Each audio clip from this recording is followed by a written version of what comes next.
Salam Media Sriwijaya. Aparatur Sipil Negara ASN, UIN Raden Fatah Palembang mengikuti Computer Assisted Test Chat Indeks Profesionalisme dan Moderasi Beragama IPMB Kementerian Agama tahun 2022, Selasa tanggal 27 Desember tahun 2022 di Laboratorium Terpadu Kampus B UIN Raden Fatah Palembang.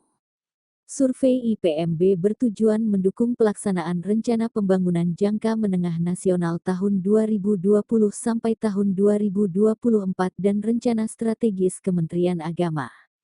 Survei juga sebagai upaya mewujudkan sumber daya manusia aparatur yang profesional dan moderat. Rektor UIN Raden Fatah Palembang Profesor Dr. Nyayu Khadijah, SAG, MSI yang ikut memantau proses pelaksanaan kegiatan menyampaikan pesan kepada para peserta bahwa survei CHAT IPMB ini dilaksanakan oleh Kemenak RI ini bertujuan untuk meningkatkan kesadaran para ASN akan sikap moderasi beragama yang penting bagi kehidupan bermasyarakat saat ini.